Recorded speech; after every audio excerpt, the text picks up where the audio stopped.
Hello there, fellow Excel enthusiasts. My name is Louis de Koning, and today we are going to delve into the realm of complex numbers within Excel. Now, at first glance, this might sound quite daunting, but fear not, because mastering these complex numbers in Excel will be a very powerful tool for you. So, what are complex numbers? Well, in a nutshell, they are numbers that are constructed out of two separate parts. We have a real part and an imaginary part.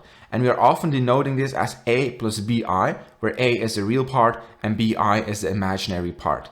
Now, this I within the imaginary part stands for the square root of -1. Now, this is something that we normally cannot calculate in regular mathematics. There is no solution to the square root of -1. Well, some mathematicians decided 300 years ago, well, okay, now there is a solution, and the solution is called I. And so from that point onwards, they just started to continue calculating with this I, and whole new worlds of mathematics opened up. That's just how it works sometimes. Now, it's not only imaginary, it also has lots of practical applications within physics, mathematics, engineering, finance, and much more. So if you're into one of those fields, mastering these complex numbers can definitely be very valuable. Now, within Excel, we are used to calculating real numbers in Excel. You might not be so accustomed to working with complex numbers and their imaginary parts. Now, fear not, because within Excel, there are a couple of functions that allow you to easily work with these complex numbers. Because out of the box, it's not quite so easy to do so. So you really need to know these specific functions to do basic arithmetic or even go more advanced to trigonometry. Before we delve into more than 25 useful Excel functions to work with complex numbers, let's first delve into complex numbers a little bit more to see how we can actually think about these numbers and how we can visualize them. Now, what you can see are some points plotted on the complex plane. Now, the complex plane consists out of two axes. The x-axis represents the real numbers and the y-axis represents the imaginary numbers. Now, you can see all the numbers we are already familiar with, such as 1, 2, 3, 4, 5, etc. We plot those on the x-axis. You can see I've plotted the number 4 there as Z4. Now, the moment we are adding an imaginary part and creating a complex number, we go outside of this one dimension and we go to the second dimension. So then we go up or down because the y-axis represents the imaginary part. And so you can see we have two complex numbers here. Z1, we would write that as 2 plus I, right? So we go 2 units to the right and then we go 1 unit up. And whenever we go up or down, we denote that with the I. So this is 2 plus I. If we take a look here at Z2, well, we don't go to the left or the right, we only go up or down. So this is simply 2I. There is no real part to this number really. And then you can see Z3 here, which equals to 2 plus 3I. And this is the sum of Z1 and Z2. So how you can think about this is that these complex numbers are really vectors on the plane. So you can draw arrows representing the vectors. So each point is identified with its vector, so how it goes from the center 0, 0 to its point on the complex plane. And so whenever we are adding numbers together, all we're really doing is adding these vectors together. So the end of one vector is the start of the other vector. So here we have the end of Z1, and then we add vector Z2 to it. And where do we end up? Yes, indeed, in Z3. So this is really how you have to think about these complex numbers whenever we're doing calculations with them. It can really help to visualize it this way when you're working in Excel, where you don't really have this visual representation of what a complex number actually means. Okay, that's enough talk. Let's delve into these Excel functions. The ImReal function within Excel allows us to extract the real coefficient of a complex number. A complex number consists out of a real and an imaginary part. The imaginary part has an imaginary coefficient associated with an I, where I represents the square root of -1. A complex number, we can graph this within the complex plane, where the x-axis contains all of the real numbers and the y-axis contains all of the imaginary numbers.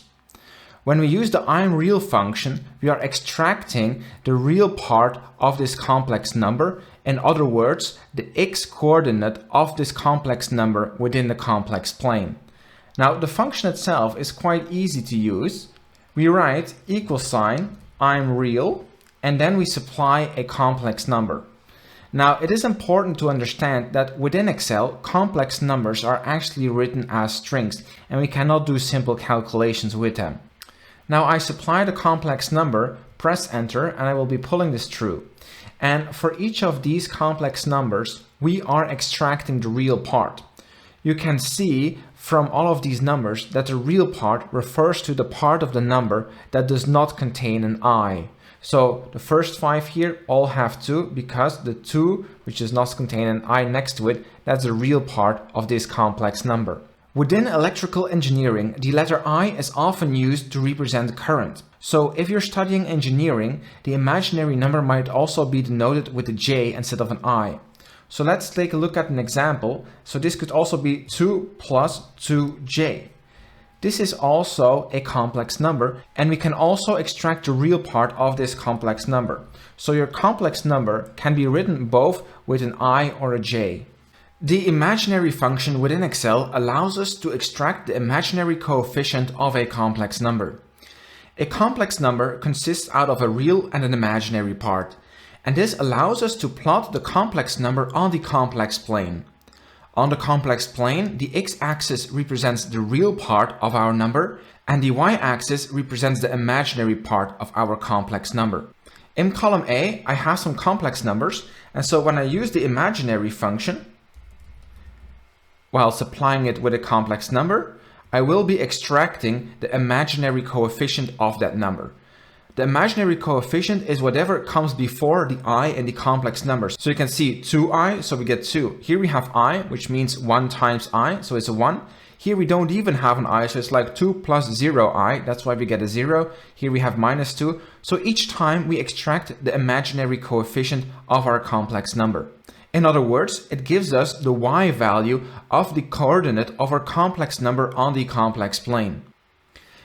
Important to note is that a complex number within Excel is considered to be text or string, whereas if we extract a certain coefficient, be it the real coefficient or the imaginary coefficient of our complex number, that is actually considered to be a real number in both cases. So we can do our regular mathematical operations with these extracted coefficients. So we can do actual regular mathematical operations with these extracted coefficients. I could do 2 plus 1, and as you can see, that returns a result. Now, in electrical engineering, the I is oftentimes replaced with a J. So this 2 plus 2I could actually also be represented as 2 plus 2J. That doesn't change anything. The imaginary function will work in exactly the same way. We supply to it a complex number, this time with a J. I press enter, and as you can see, we still extract the 2 in front of the J. So if you ever need to extract the imaginary coefficient from a complex number, you can use the imaginary function in Excel. The complex function within Excel allows us to construct a complex number using a real and an imaginary coefficient. So in my example, I have my real coefficients in column A, and I have my imaginary coefficients in column B. In column C, I will be constructing the complex numbers. Now, it is very important to notice that both my real and my imaginary coefficients are real numbers. So I can do actual calculations with them. For example, I could add them together. 2 plus 2 equals 4. Okay, so now I will use the complex functions. So I write equal sign complex, and then first I supply the real number. So that's a real coefficient, this 2. And then I supply the imaginary coefficient. So that is this 2. I close the parentheses, I press enter, and I pull this downwards. And as you can see, my complex numbers are being generated, and they consist both out of a real part and an imaginary part. Now notice, in this case, for example, where the imaginary part is 0, then it doesn't put any imaginary parts in my complex number. It's just 2. It's not 2 plus 0i, just 2. The same also applies when there's a 0 for the real coefficient. Then instead of putting 0 plus 2i, it just puts 2i. So you can think of the complex function as the inverse of using the ImReal function or the imaginary function. The ImReal function will return the real coefficient if you supply the complex number, just like this, and the imaginary function will return the imaginary coefficient if you supply it a complex number. Just like this, you can see those two columns match up exactly with these two columns. Now, it is important to understand that complex numbers are actual text or strings within Excel, so we cannot do any calculation with it, as opposed to the coefficients we extract from the complex number. So if I would do the complex number plus the 2 here in D, I actually get a value error. Why? Because the complex number is considered as text and we cannot perform regular mathematical operations with them. If I wanted to add these two numbers together, I would have to use an MSum function, which allows me to sum two or more numbers together. And as you can see, this outputs the expected result. Now, there's one optional parameter that we can supply to the complex function. So we write complex, right? So we supply to it the real coefficient and the imaginary coefficient. And then there's a third optional parameter, which stands for suffix. Now, the default behavior is that this is an I, but we could also change it to a J. So I simply put in between double quotation marks J, I close the parentheses, and you can see now my complex number is being constructed with a J instead of an I. This is a frequently used convention in electrical engineering where I is already used for current, whereas in math we tend to use I for the imaginary part. Now this I or J actually stands for the square root of -1. So whenever you have to construct a complex number in Excel, you can use the complex function and supply to it the real and the imaginary coefficient, and out comes the complex number. The MABS function within Excel allows us to take the absolute value of a complex number. Now, when working with real numbers, and then we take the absolute value of such a real number, we might think it's just taking the positive value. So -4 becomes 4 and 4 remains 4. But actually what it means, it is the distance from that point to 0. So the distance between -4 and 0 is 4, and the distance between 4 and 0 is also 4. So when we are taking the absolute value of a complex number, it's much better to think of it like the distance between that point and 0. Now, as you might know, a complex point can be plotted on the complex plane, where the x-axis represents the real part of the number and the y-axis represents the imaginary part of our complex number. So when it's plotted, we will be calculating the distance from that point to the center, which is 0, 0. Now we can very simply do this using the MABS function within Excel. So I write =MABS, and I only need to supply one number, which is a complex number. So in column A, I have some complex numbers consisting both of real and imaginary parts. The part associated with I is the imaginary part. This I equals the square root of -1, and it can also be represented with a J, which is often done in electrical engineering.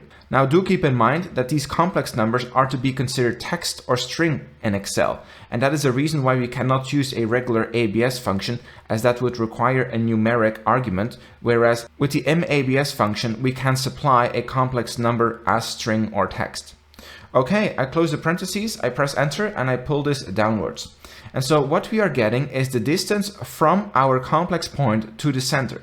And you can see for some of these points we get nice and clear results, such as 2 is 2 away from the center. That's obvious. One thing you can see here as well is I is 1 away from the center. That's right, because I is just 1 unit above the center on the y-axis.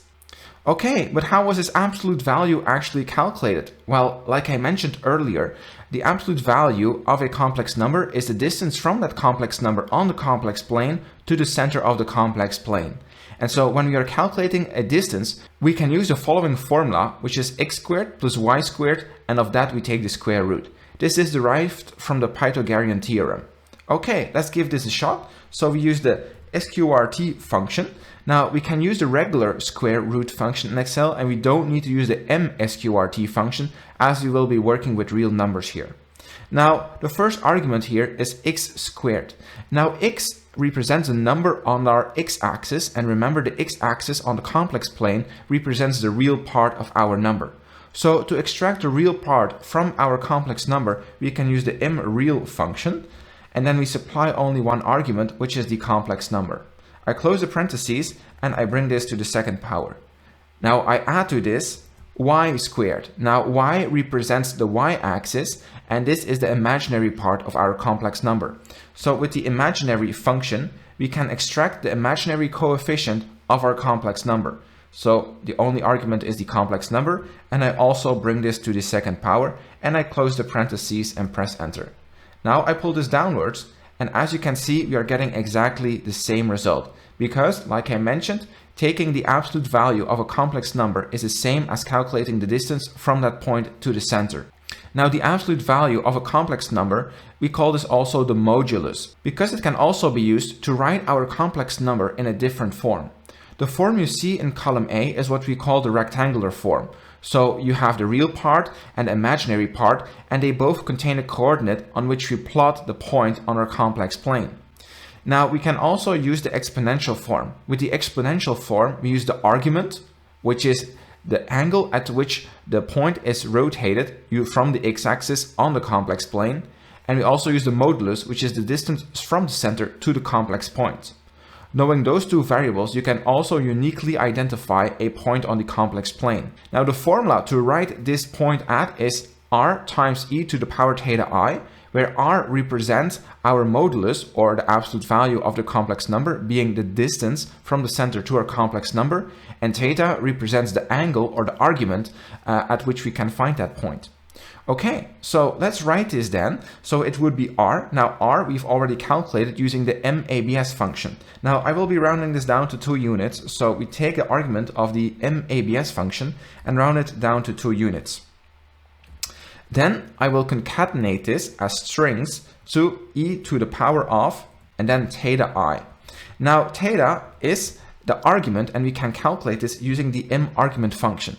But I will also be rounding this down to 2 units. So I will use the round function, and the argument to the round function will be the MArgument function. So we will be calculating the theta, or the angle, and we take the angle of our complex number here in column A. I will be rounding this down also to 2 digits, and then I will be concatenating this with the letter I. I press enter, and there we have our complex number in the exponential form. Now let's use this exponential form to get back to our original complex number. Okay, so what we do is we take the modulus, or the absolute value of our complex number, which we've calculated using the MABS function, and we multiply this with e to the power of theta I. Now this means we need to take the exponential of theta I, and since I is a complex number, we will have to use a special Excel function, which is called the MSub function, which will return the exponential of a complex number. Now here we have to provide an argument of the complex number. And so this will be theta I. Now, like I mentioned earlier, we can calculate theta using the MArgument function. So that's what I will be using. And I supply to it the complex number. Now I need to multiply this with I. So for this, I will use the Mproduct function, which allows us to multiply 2 complex numbers together. So the first number we will be multiplying is the argument of our complex number, and I multiply this with I, which I put in between double quotation marks. Now I close the parentheses, and if I now would press enter, we will actually be getting an error. I'll show you. We get a value error. And the reason why that's happening is because we are multiplying a real number with a complex number. And like I mentioned earlier, complex numbers are considered to be text in Excel. So we cannot use this asterisk here to multiply our modulus with e to the power theta I. We also need to wrap this in the Mproduct function. So I use the Mproduct function, where the first argument will be our modulus, and the second argument is e to the power theta I. So then I close the parentheses, press enter, and there we get the result. Let's pull this downwards. And as you can see, we are getting back to our original complex number. Now, there are some rounding errors down here, but in essence, this is still the same number. You can see, for example, here we have e to the power minus 15. Well, that means there are 15 zeros in front of this decimal number. It's like 0.00000, etc. plus 2i. So in essence, that's 0 plus 2i, or 2i, which is here the complex number we started with. So whenever you need to take the absolute value of a complex number, or you need to calculate the modulus of a complex number, you can use the MABS function, supplying a complex number, and out will come the absolute value of that complex number. In Excel, the ImReal function takes in a complex number and will return the argument of that complex number, which we generally represent as theta, where theta represents the angle that we need to take to end up at the complex number when we plot the complex number in the complex plane. Now the function is quite straightforward to use, so we write =, ImReal, and this will return the argument q, which is an angle expressed in radians. And so we supply to this the complex number. Now do keep in mind, complex numbers in Excel are considered to be text or strings, so we can't make normal calculations with them. In this case, the imaginary part is denoted with an I. This could also be a J. I close the parentheses and I pull this down, and there we have the angle theta. Now, this angle theta can also be calculated by taking the arctangent of the imaginary coefficient divided by the real coefficient of the complex number. So let's try this. For this, we can use the atan2 function, which will return the arctangent of a specified x and y coordinate in radians. Now, we need to supply an x number and a y number. Now, if we look at the complex plane, the x-axis will contain the real numbers, whereas the y-axis contains the imaginary numbers. Now, there exist functions within Excel that allow us to extract the real and imaginary coefficients from a complex number.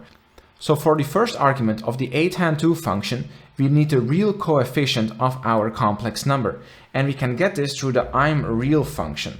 I supply to this the complex number, and so this will return the real coefficient, in this case being 2. Now then we need the y number. The y number is the imaginary coefficient. So for this we can use the imaginary function, which we supply with a complex number, and it will return the imaginary coefficient of our complex number, which in our case is also 2 again. Now I close these parentheses and press enter, and let me pull this through. Now, as you can see, we are getting exactly the same result as if we took the ImArgument function. Now, of course, it was a little bit more convoluted, but you can see where it's coming from. Now, what is actually the point of calculating this argument of a complex number? Well, in column A, we have the complex number, and it is specified as a rectangle form, where we have the x-axis, and that is a real part of the imaginary number, and then we have the y-axis containing the imaginary part. And so then we can plot each complex point as a coordinate defined by the real and imaginary coefficients. Now, that's one way to define a point on a plane, but you could also define the point through the distance from the center at a certain angle.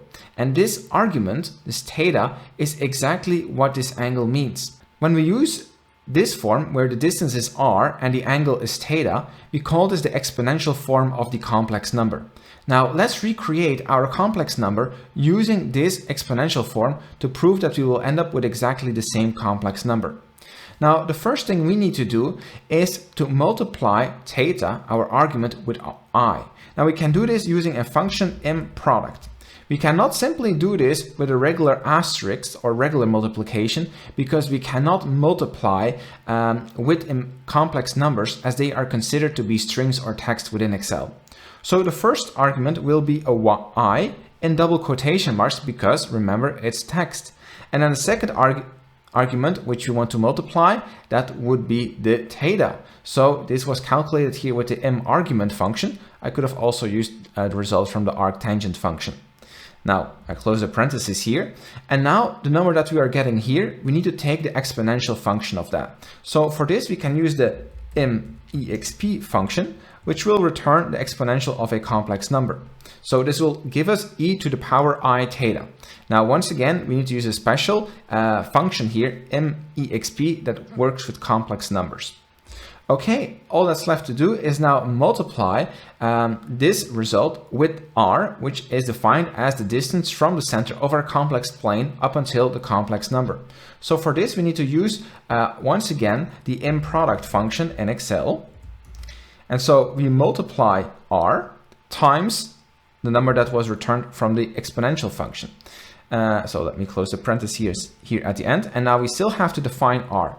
Now r, like I mentioned, is a distance from the point to the center. Now within Excel there is an easy to use function that we can use to derive this r, which is the MABS function, which will return the absolute value of a complex number, which we also call the modulus, which is equal to this r.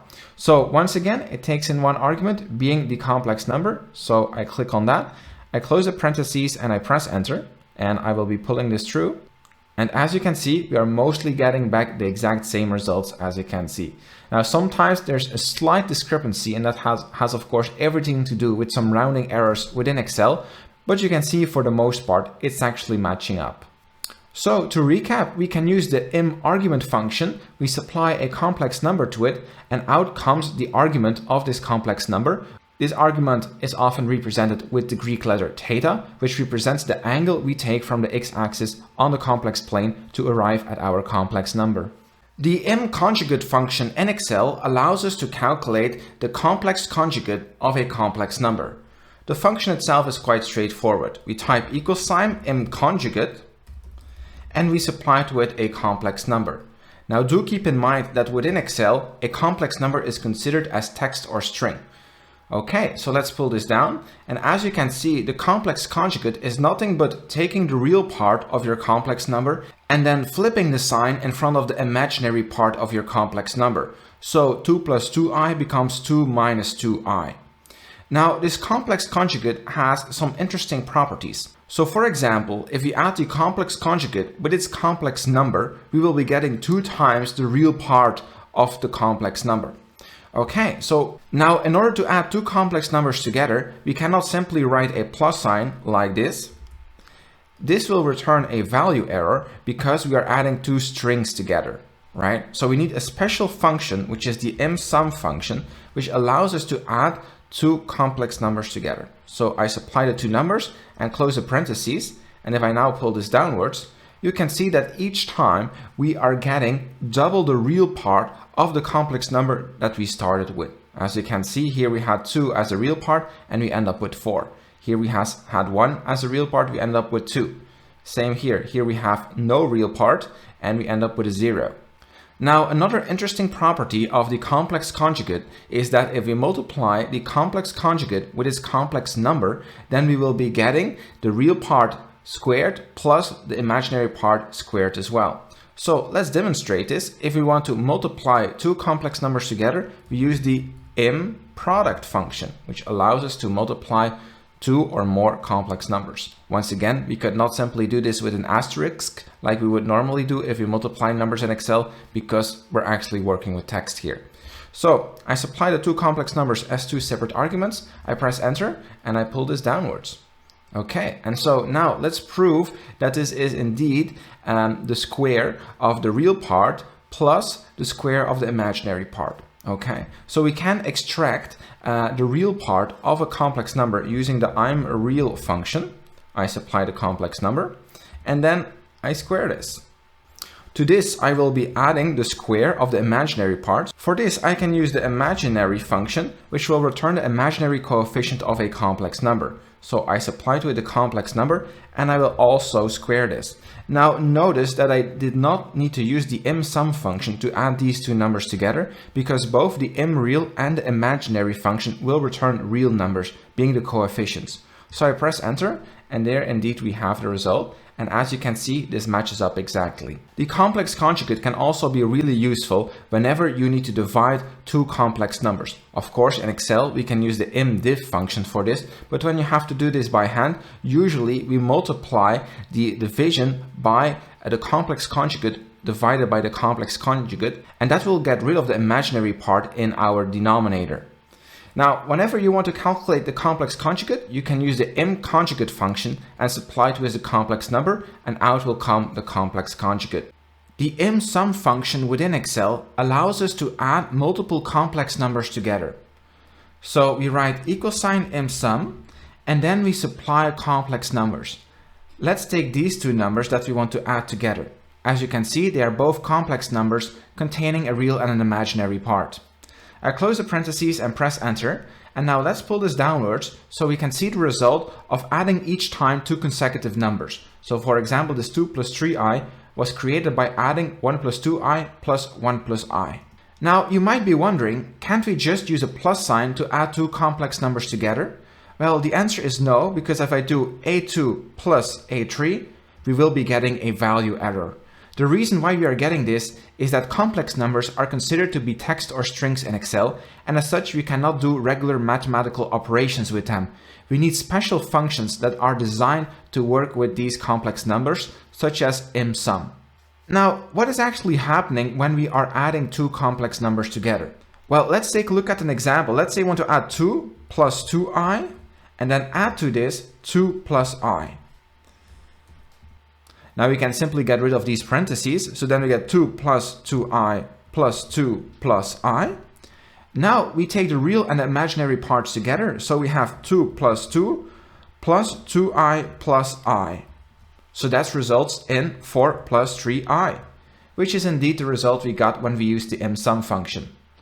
Now, it is useful to know that with the MSum function, you can add more than two numbers together. So if I use MSum, I can select an entire range, for example, these three numbers, and then use a comma to provide another range. For example, these two numbers, and then with a comma, I can select another value. And as such, you can select many values. You can provide up to 255 arguments, each containing ranges of numbers you want to add together.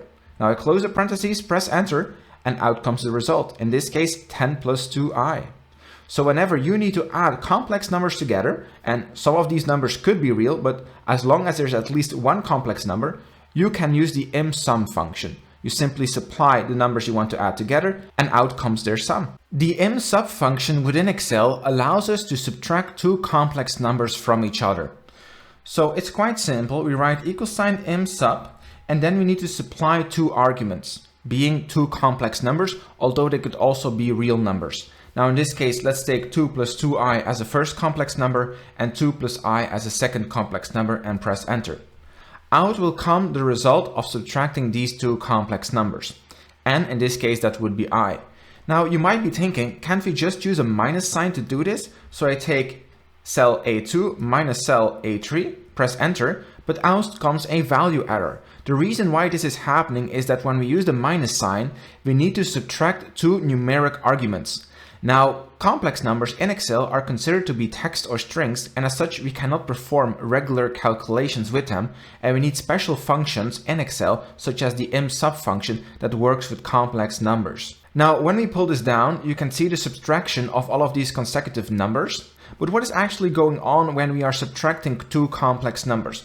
Well, let's say we take 2 plus 2i and we subtract from this 2 plus I. Okay. So the first thing we want to do is to get rid of these parentheses. Now here in between the two numbers we have a minus, and you can see I have put the complex numbers in between parentheses. So to get rid of these parentheses, we have to distribute the minus across the real and the imaginary part of the second complex number. You can think of it like we are multiplying the second complex number with minus 1. So then we end up with 2 plus 2i minus 2 minus I. And now we simply take the real parts and the imaginary parts together, so that becomes 2 minus 2, and then we have plus 2i minus I. So that becomes just I, which is indeed the result we got earlier using the Msub function. So whenever you need to subtract two complex numbers with each other, you can use the Msub function within Excel. The Mproduct function within Excel allows us to perform a multiplication of two complex numbers. Now, whenever you're working with complex numbers, you might be wondering what the product of two of those numbers would be. Now, naturally, you might assume that we can perform a regular multiplication just like we would do when working with real numbers. So if I was working with real numbers instead of complex numbers, I would select the first number, then type an asterisk to indicate that I want to multiply, and then I supply the second number and press enter. Unfortunately, when doing this with complex numbers, you will receive a value error. The reason for this is that complex numbers are considered to be text or strings in Excel, and we cannot do any kind of calculations with them. So, in order to multiply complex numbers together, we will have to use a special function especially designed for this operation. The function we're looking for is the Mproduct function, which will return the product of a couple of complex numbers. Now we can add multiple complex numbers together, so I could either multiply two numbers or I could multiply a whole range of numbers. Now let's try this first with two numbers, so I select my first number and then I select my second number and I press enter, and there we get a result. Okay, let's try and multiply some more numbers together. So we use the Mproduct function, and then I will be multiplying all of these 8 numbers together. I press enter, and there we have the result, a new complex number. Now, what is actually going on behind the scenes here? Well, just like with regular multiplication, we basically want to put parentheses around these numbers. So let's take this example here of 2 plus 6i. Well, this was actually achieved by doing 2 plus 2i times 2 plus I. Okay, so now we have to distribute this. Now what we are getting is we have 2 times 2 plus 2 times I plus 2i times 2 plus 2i times I. Okay, so now we simplify this a bit, so we are getting 4 plus 2i plus 4i plus 2i times I. Okay, now notice the last term we have is 2i times I. Now the definition of I is that I equals the square root of -1. So when we multiply I times I, we are multiplying the square root of 1 with the square root of 1. So I times I equals -1. So we can further simplify this to 4 plus 6i plus, and here we have 2 times -1 because I times I was -1. So this is actually -2. Okay, so the final result ends up being 2 plus 6i, which was indeed the result that was returned using the Mproduct function. So whenever you need to multiply complex numbers, some of them can be complex, some of them can be real, we can use the Mproduct function. Each argument contains a range of numbers that we want to multiply with each other. The mdiff function within Excel allows us to divide two complex numbers with each other. So let's write this out. We have equal sign mdiff, and then we need to supply two complex numbers. So let's take 2 plus 2i as the first one and 2 plus I as the second one. As you can see, both of these numbers contain both a real and an imaginary part. The imaginary part is associated with I, which is equal to the square root of -1. Now I close these parentheses and out comes the result. Now let's pull this down so we have a result for all of these. And there we have the result of dividing two complex numbers with each other. This is a very useful function within Excel, but let's say you don't have Excel. How would you actually go about dividing two complex numbers with each other? Well, okay, let's say we have 2 plus 2i and 2 plus I. Let's put this over here, and we want to divide these two numbers. Well, how would you do that without Excel and without the mdiff function? Well, you would make use of the complex conjugate. Now, you can get the complex conjugate by writing equal sign m conjugate, and we supply to this a complex number, and you supply to it the complex number that is in the denominator of the two functions that you are trying to divide. So in this case, it's 2 plus I. Now, the complex conjugate is quite simple. It's simply changing the sign between the real and the imaginary part. In other words, you multiply the imaginary part with -1. So 2 plus I becomes 2 minus I. So what we are doing, we are multiplying this division with the complex conjugate divided by the complex conjugate. So here we have 2 minus I divided by 2 minus I, which equals 1. And then we multiply this with this division. Now, as you can see in the denominator, we have a complex number multiplied, which is complex conjugate. So now we can simply multiply both the top part and the bottom part. So for this, we can use the Mproduct function. And so we supply two numbers and we get the product. And we also do the same thing for the denominator. Now you can see, because we multiply the complex number, which is complex conjugate, the imaginary part is removed from the denominator. So all that's left to do is we divide both the real and the imaginary part by 5. So using the ImReal function, we can take the real part and then divide this by the denominator. So we're getting 1.2. And then we can also use the imaginary function to get the imaginary coefficient of the complex number. And then we also divide this by the denominator, which is 0.4. So in the end, if we use the complex function, we can recreate the complex number using the real number and the imaginary number. I close the parentheses and out comes 1.2 plus 0.4i, which is exactly the result we got when we used the mdiff function in Excel. So whenever you want to perform a division of two complex numbers within Excel, you want to use the mdiff function, where the first number is the denominator and the second number is the denominator. Do keep in mind that complex numbers are considered as strings or text within Excel, so that's the reason why we need such an Excel function in the first place. We cannot simply use the division symbol, because then we will get a value error, because we are trying to divide strings, as complex numbers are considered to be strings in Excel. The MPower function within Excel allows us to raise a complex number to a real number's power. So let me show you. We write equal sign MPower, and then we need to provide two arguments. The first of which is the base, and that would be the complex number. So I have the complex number here in column A. Then the second argument is whichever power we want to raise this complex number to. Now do keep in mind, this needs to be a numeric number, so it must be recognized as a number within Excel, meaning it must be a real number. You cannot use a complex number as a power. So in this case, I will be using 2. So we will be squaring each complex number. I close the parentheses, press enter, and I will be pulling this downwards. Now, for most of these results, we get clean results, like over here, 3 plus 4i, 4, 3 minus 4i. But for some of these results, we get these numbers that have like a huge exponent, like e to the minus 16th, right?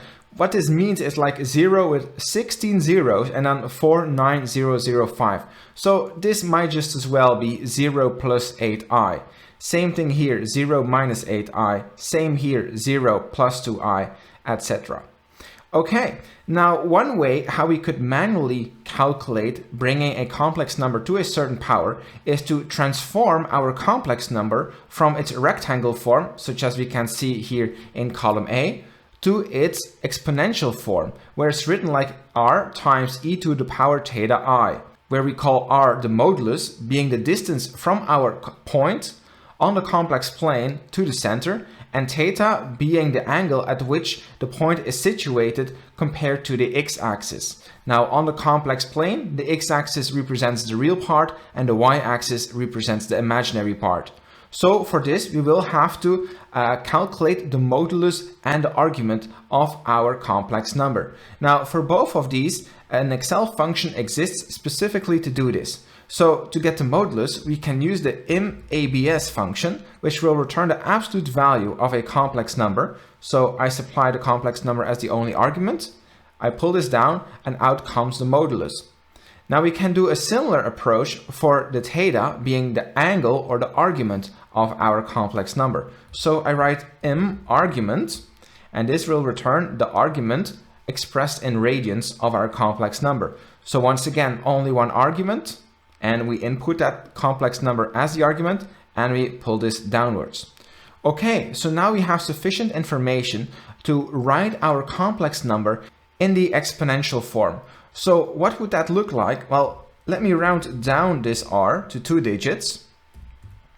And then I want to multiply this with e to the power Now to do this, I will have to use string concatenation, right? Because complex numbers are not considered as numbers, but are considered as being text. So I take e to the power, and then in between brackets, I write theta. Now theta is equal to whatever we have in column D, being the argument. So I will also round this to 2 digits. So we take theta, round it to 2 digits. Then I concatenate this with I, and I close the parentheses. Now do keep in mind that these ampersands are used to concatenate strings, and the double quotation marks are used to represent strings. Okay, I press enter. There we have the result. Let's pull this through. And there we have the results. Our complex number represented within the exponential form. Now let's use this exponential form to then also square it. Okay, so how are we going to do this? Well, first we need to multiply two numbers, being r, or the modulus, multiplied with the exponential of theta I. Okay, so we can do this with the Mproduct function, which allows us to multiply multiple complex numbers. The first number will be r, or the modulus, and then the second number will be the exponential, so we can use the imexp function, where we multiply theta, or the argument, with I. So I use once again the Mproduct function. So I multiply I times theta, which was supplied here in column D, and then I close all of these parentheses. I press enter, and if I now pull this down, you can see we get exactly the same result as our initial complex number. Sometimes there's a small rounding error, as you can see over here, where we're getting 0.9999999i, whereas we would have expected 1i. But these are just some rounding errors when working with complex numbers in Excel.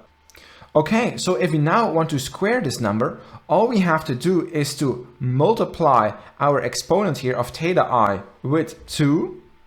And we also need to bring the r, being the modulus, to the power of 2. So I can just do it like this. I don't need to use a special MPower functionality because the modulus is a real number and not a complex number. So I press enter and I will be pulling this downwards. And as you can see, we're getting exactly the same results. You can see for this, it matches exactly. Now you might be saying it's not exactly true because this first result here does seem to be different, but do keep in mind that this e to the power minus 16 and this e to the power minus 14 means there are 14 zeros in our decimal. It's like 0.000000, etc. So basically 0. So what this really means is just 8i, just like it is over here, right? So giving some rounding, we are getting exactly the same number. So the MPower function is an excellent function to use whenever you want to raise a complex number to a real power, where the first argument of the MPower function is the complex number and the second argument is a real number to which you want to raise this complex number. The MSQRT function within Excel allows us to perform a square root on a complex number. In column A, I have some complex numbers consisting both out of a real and an imaginary part.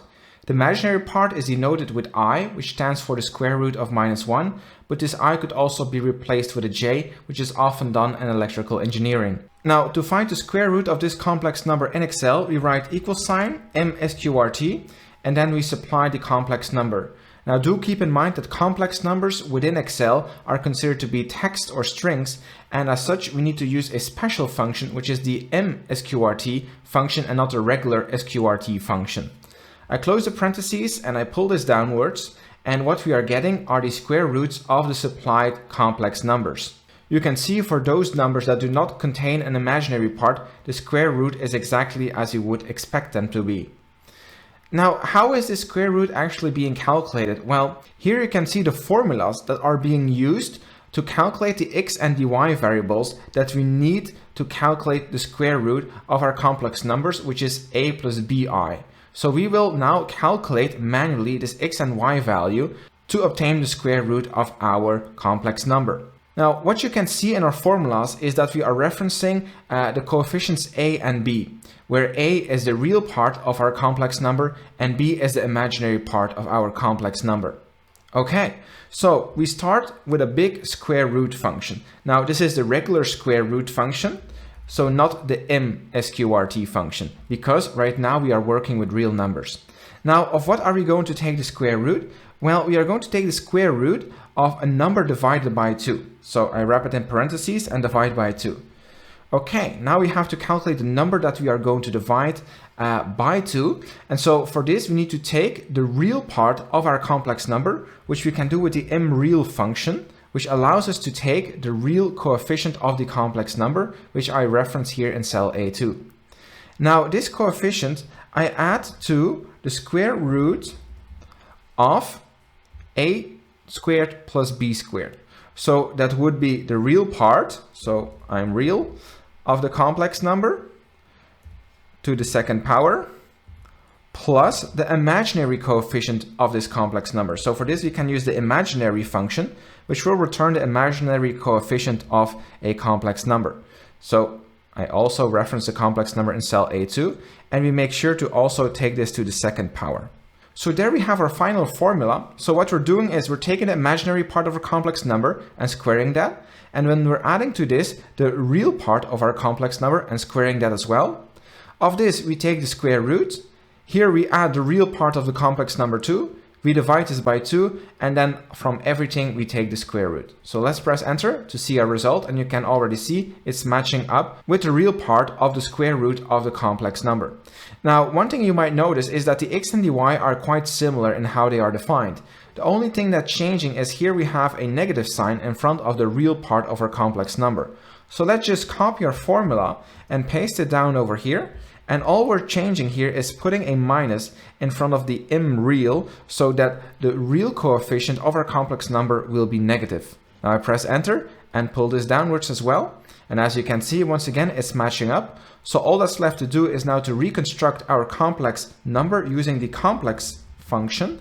Now the complex function in Excel works in the following fashion. We supply to it the real coefficient and the imaginary coefficient, and out comes the complex number. So in this case, the real number is the x, the imaginary number is the y. We close the parentheses, press enter, and we pull this downwards. And as you can see, what we're obtaining is exactly the same as the square root of the complex number we took earlier.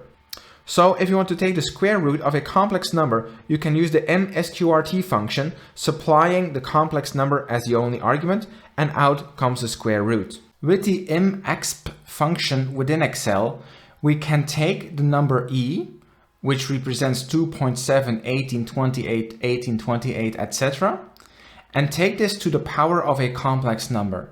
Now the function itself is quite simple.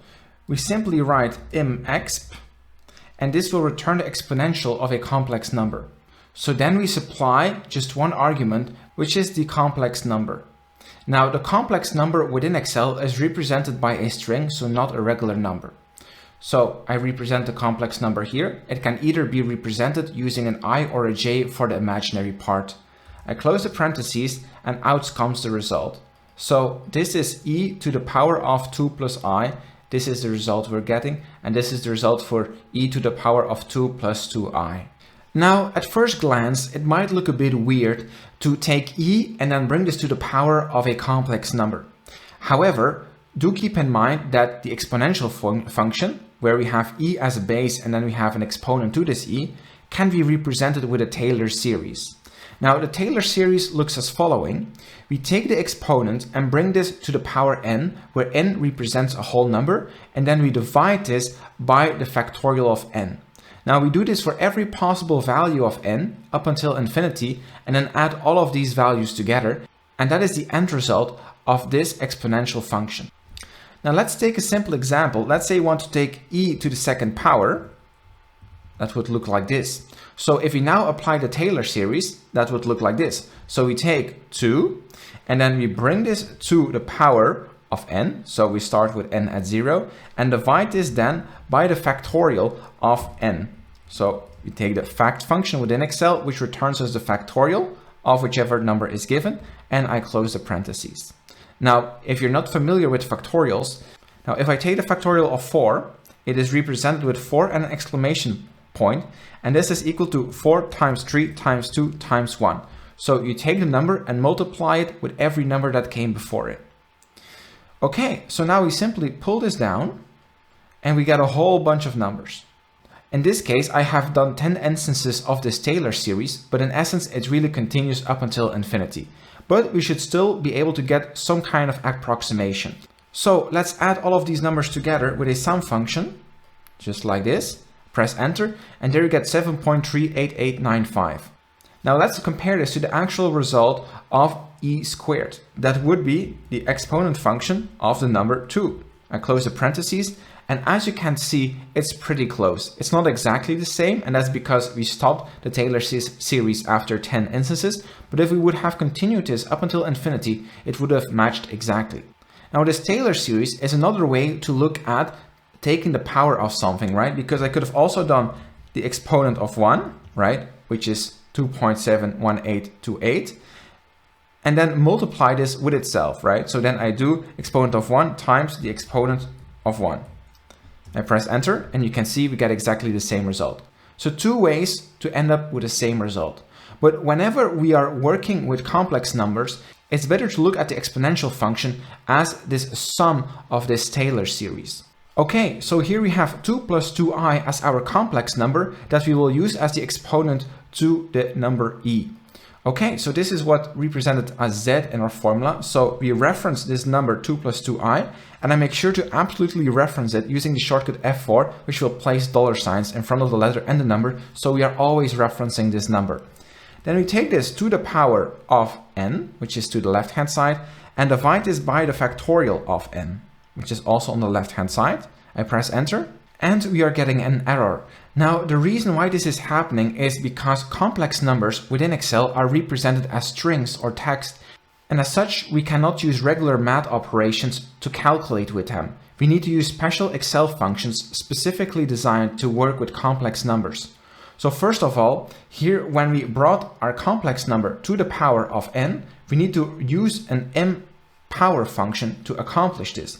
So I write MPower, And how it works, you give in two arguments. The first argument is the complex number, and the second argument is the real number that you want to use as the exponent to this complex number.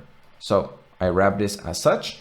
And then we also have this division, which we can also not do when working with complex numbers. We need to use a specific function, which is called the MDiv function, which allows us to perform a division when working with complex numbers. So the first argument to the MDiv function would be the complex number, right? Where we took the complex number to the power of n, and then we divide this by the factorial of this n. So that would be the second number. I make sure to close my parentheses and press enter, and there we have the result. Okay, so now let's pull this down for each 10 instances. There we have the result. I will extend this so you can see the entire complex number. And just like we did before, now we will be adding all of this together.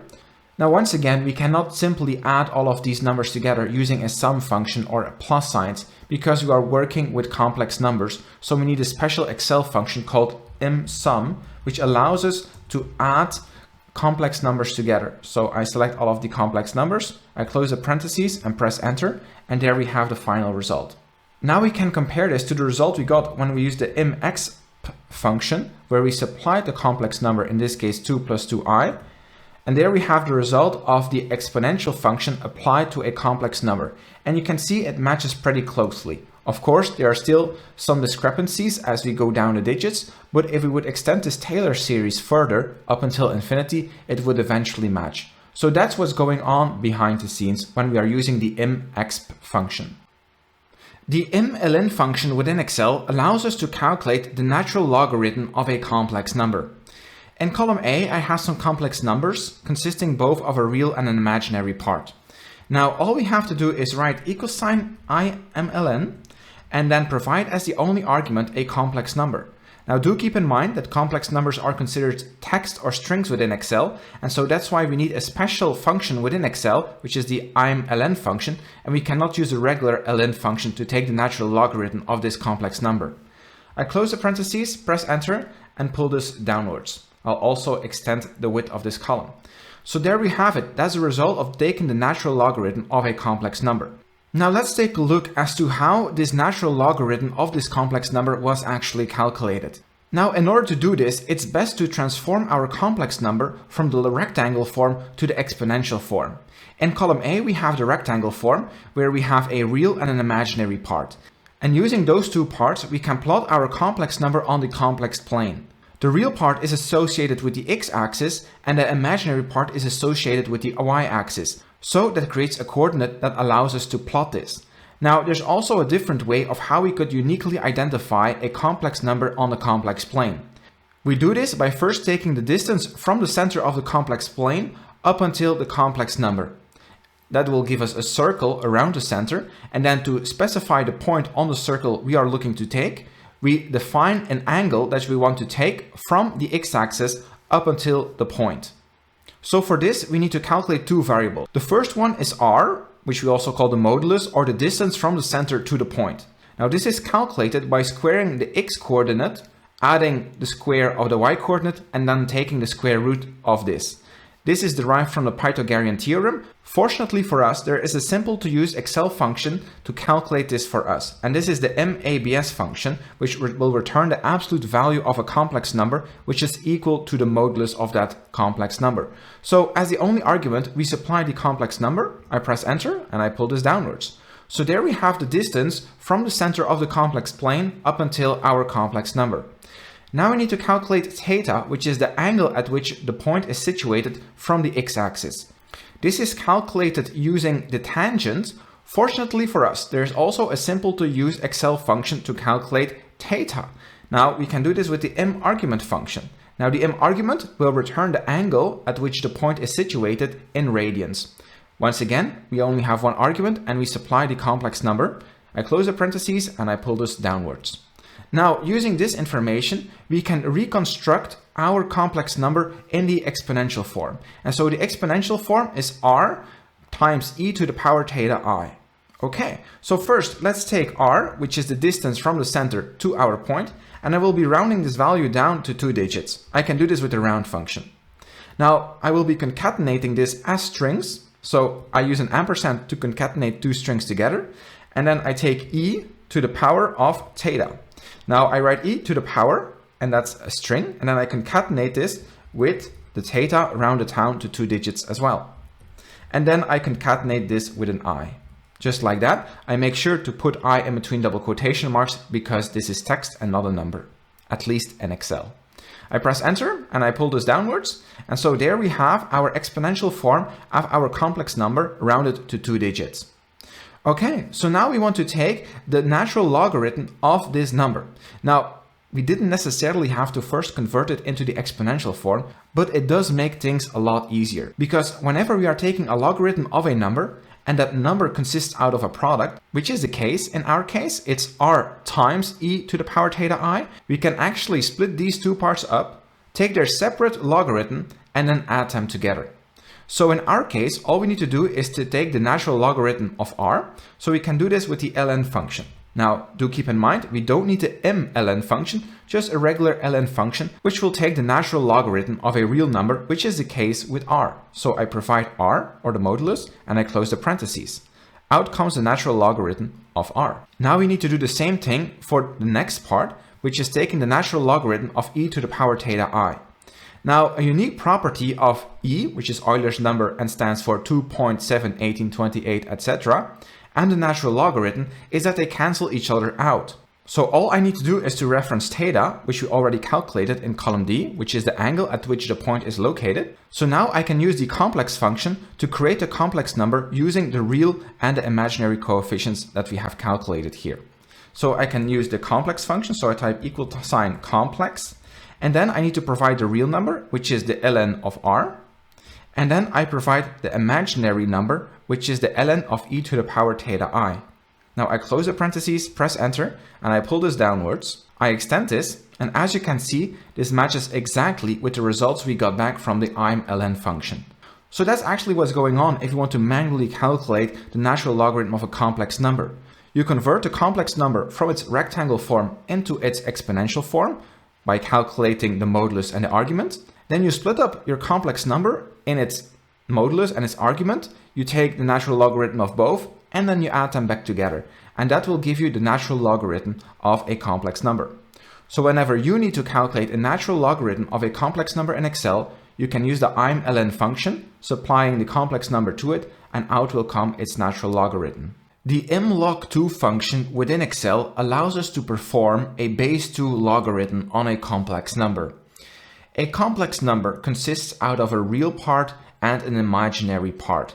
That's also where the abbreviation of the im and the imlog2 function comes from this imaginary part of the complex number. Now, a complex number we can represent on the complex plane, where the x-axis represents the real part of the number and the y-axis represents the imaginary part of the complex number. Now, in essence, using the imlog2 function is quite straightforward. As you can see, I have a list of complex numbers, some of which have a real part, an imaginary part, or a combination of both. So we start by writing imlog2, opening the parentheses, and we only need to supply one argument, being an I number or being a complex number. So you can see I have a list of complex numbers. I select this number, I close the parentheses, and I pull this down, and I get the result of the base 2 logarithm of the respective complex number. Now, it is important to understand that complex numbers within Excel are represented as strings and not actual numbers. So you can do easy calculations with them. You first need to convert them back to decimal numbers, and then you can do your computations with them. Now, here we have the result. What you can see is that we cannot perform a base 2 logarithm of the number 0, but every other possibility works just fine. To better understand how the imlog2 function works in Excel, we will take steps to reconstruct the result of this function. Now, the first thing we need to do is to separate the real and the imaginary part of our complex number. Because in Excel, a complex number is really just represented as a string, and we cannot do any easy calculations with this. So in column C here, we will be calculating the real part. And so we can do this using the function MReal, which will return the real coefficient of a complex number. It only takes in one argument, just like the imlog2 function. It is the complex number. I press enter and I pull this downwards. And so what this gives us is the real part of the complex number. So this is each time 2 here, 1 over here, 0 down, and then -1 and -2. Now we can do the same thing to extract the imaginary part or the imaginary coefficient of the complex number, which we do with the imaginary function. So this will return the imaginary coefficient of a complex number. So we supply that as the argument and pull this downwards. And so you can see each time it goes from 2 to -2 because those are the complex numbers I've chosen. Now, the current form you see of this complex number is the rectangle form, meaning we supply the number of units we have to go to the right on the real axis of the complex number, and then the number of units we need to go up or down on the imaginary axis of the complex plane. Now, there is a different way to represent a complex number, and that could either be through the polar form or through the exponential form. And so the exponential form is what we are looking to obtain because that's easier to take a logarithm of. Now, the exponential form of a complex number is r times e to the power theta I, where e, of course, represents Euler's number, which is 2.7, 18, 28, etc. And so then we only need to calculate two numbers here, which are r and theta. Now, r represents the distance from the center up until the point. So we calculate the distance from 0, 0 to the point we are looking at. A complex number is represented on the complex plane, where the x-axis represents the real number and the y-axis represents the imaginary part. So we take the real part, do this to the power of 2, and we add to this the imaginary part to the power of 2, and then take the square root of this. This simply is using the Pythagorean theorem to calculate a distance between 2 points. So let's do that first. So we are going to take the square root. We can do this using the MSQRT function. And so we need to supply one number, and this number is calculated by taking the real part to the power 2 and add to this the imaginary part to the power 2. As such, I close the parentheses, press enter, and we can pull this down. So now we have found the distance of the point 0, 0 to our complex number. Now we know the distance, but we also must know the angle at which to take this distance. This angle is represented by the Greek letter theta. So to find this angle theta, we need to take the arctangents of our number. So how we do this is we use the tan2 function within Excel, which will return the arctangent of a specified x and y coordinates, and the result will be in radians. Now, first we need to supply the x number, and just like I mentioned earlier, the real number, we put that on the x-axis of our complex plane. So I put the real number as the first argument, and then I put the imaginary part as the y number. I close the parentheses, press enter, and pull this down. So there we have found the angle theta that we get by plotting the complex number on the complex plane. And so each number is specifically identified by the distance from the center and the angle we take from the x-axis. Now, one thing that is quite interesting here is that if we take the number -1, you can see that when we calculate the arctangents of that, we are getting 3.1415, so in essence this is pi, which we can find at 180 degrees on our unit circle. You can also see that we get pi divided by 2 when our complex number only consists out of an imaginary part, so the complex number is then positioned on the y-axis, which contains the imaginary part of our complex number. Okay, so now that we have found the two variables that we needed to convert our complex number from the rectangular form to the exponential form, we can construct the exponential form. Okay, so we write this as following. We take the r, which was the distance from 0, 0 to our point. Now I will round this down to make it a little bit more neater, so we can use the round function for this and then specify the number of digits we want to round this to. So I'll take 2. And then we add to this, and for this I use an ampersand to concatenate strings, the rest. So that would be e, which is Euler's number, to the power, and then I wrap this in parentheses, of theta, which I will also be rounding down to 2 digits. And then I add to this I and close the parentheses as well. As such. So there we have the exponential form. Now, of course, it's not exact because I used that rounding, but it gives an idea of what you can expect. Now I needed to use ampersands and double quotation marks to merge these strings together because, like I mentioned earlier, complex numbers are not considered actual numbers in Excel, they are considered strings. So that's why we need to do it like this. Okay, so now that we have our complex number in the exponential form, it will now be easier to take a logarithm of that number. Now for this, we will use the natural logarithm, which is the ln. So we want to take the natural logarithm of the complex number in exponential form. Now this would look like this. Now fortunately, due to the rules of logarithms, if we multiply parts of a logarithm, we can actually separate them and add them together afterwards. So we can first take the natural logarithm of r and then take the natural logarithm of e to the power theta I. Now if we take a look here to the natural logarithm of e to the power of theta I, we can see that we are taking the natural logarithm to Euler's number to the power of something. Now Euler's number and the natural logarithm cancel each other out. So that is also exactly the reason why we are taking the natural logarithm here. So we could simply write this as theta I. So here I will be writing, we will round theta to 2 digits, and then we add to it I. Okay, now I can pull this through. And so this is exactly the reason why we first wanted to convert our complex number into the exponential form so that then the e cancels the natural logarithm out. Okay, so now all that's left to do is to take the natural logarithm of r. So I use the ln function for this, which will take the natural logarithm of a decimal real number. Now r was defined here by taking the distance from the point 0 up until the complex point. So I press enter and I pull this down.